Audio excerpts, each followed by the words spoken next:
ಕದನ ವಿರಾಮದ ಬಳಿಕ ಸಹಜ ಸ್ಥಿತಿಗೆ ಬಂದಿದೆ ಜಮ್ಮು ಕಾಶ್ಮೀರ. ಶ್ರೀನಗರದಲ್ಲಿ ಶಾಲಾ ಕಾಲೇಜುಗಳು ಪುನರಾರಂಭ ಆಗಿರೋದು.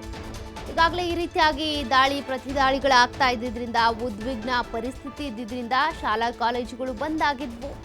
ಅಲ್ಲಿ ಹೈ ಸೆಕ್ಯೂರಿಟಿಯನ್ನ ನಿಯೋಜನೆ ಮಾಡಲಾಗಿತ್ತು. ಈಗ ಮತ್ತೆ ಯಥಾಸ್ಥಿತಿಗೆ ಬಂದಿದೆ ಜಮ್ಮು ಕಾಶ್ಮೀರದ ಪರಿಸ್ಥಿತಿ.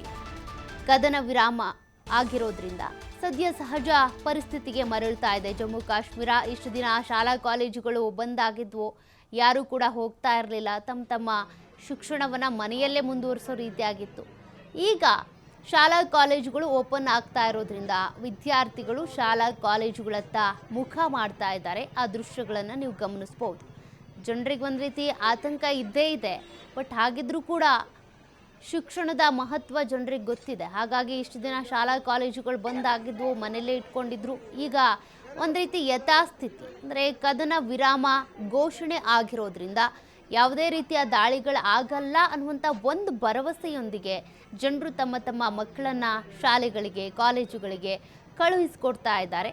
ಅದೇ ರೀತಿಯಾಗಿ ಏನೇ ಅಟ್ಯಾಕ್ಗಳಾದರೂ ಕೂಡ ಆ ಅಟ್ಯಾಕ್ಗಳು ಜನವಸತಿ ಪ್ರದೇಶಗಳ ಮೇಲೆ ಆಗದೇ ಇರೋ ರೀತಿಯಾಗಿ ಅಲ್ಲಿನ BSF ಸಿಬ್ಬಂದಿ ಇರ್ಬೋದು, ಅದೇ ರೀತಿಯಾಗಿ ಸೇನೆ ನೋಡ್ಕೊಳ್ಬೇಕಾಗುತ್ತೆ.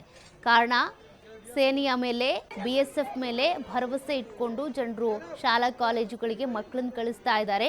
ಬಟ್ ಪಾಕಿಸ್ತಾನ ಪ್ರತಿ ಬಾರಿಯೂ ಕೂಡ ಈ ರೀತಿ ಶಾಲಾ ಕಾಲೇಜು, ದೇಗುಲಗಳು, ಆಸ್ಪತ್ರೆಗಳ ಮೇಲೆ ಟಾರ್ಗೆಟ್ ಮಾಡುತ್ತೆ. ಹಾಗಾಗಿ ಮತ್ತಷ್ಟು ಎಚ್ಚರಿಕೆಯನ್ನು ವಹಿಸಬೇಕಿದೆ. ಸದ್ಯ ನೀವು ಶ್ರೀನಗರದ ದೃಶ್ಯಗಳನ್ನು ಗಮನಿಸಬಹುದು. ಮಕ್ಕಳೆಲ್ಲರೂ ಕೂಡ ಶಾಲಾ ಕಾಲೇಜುಗಳತ್ತ ಮುಖ ಮಾಡ್ತಾ ಇದ್ದಾರೆ.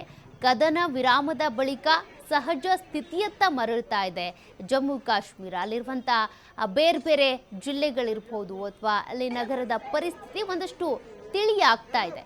ಇದೇ ಪರಿಸ್ಥಿತಿ ಕಂಟಿನ್ಯೂ ಆದರೆ ಜನರಿಗೆ ಮತ್ತಷ್ಟು ಭರವಸೆ ಬರುತ್ತೆ, ಮತ್ತೆ ಅವರ ಜೀವನವನ್ನು ಸರಿಯಾದ ರೀತಿಯಲ್ಲಿ ಮುಂದುವರಿಸ್ಕೊಂಡು ಹೋಗ್ಬೋದು. ಯಾಕಂದರೆ ಈಗ ಅಂಗಡಿಗಳು ನಿರ್ನಾಮ ಆಗಿವೆ, ಮನೆಗಳು ನಿರ್ನಾಮ ಆಗಿವೆ, ಮತ್ತೆ ಹೊಸದಾಗಿ ಅವರು ವಸತಿಯನ್ನು ಕಲ್ಪಿಸ್ಕೊಳ್ಬೇಕಾಗತ್ತೆ.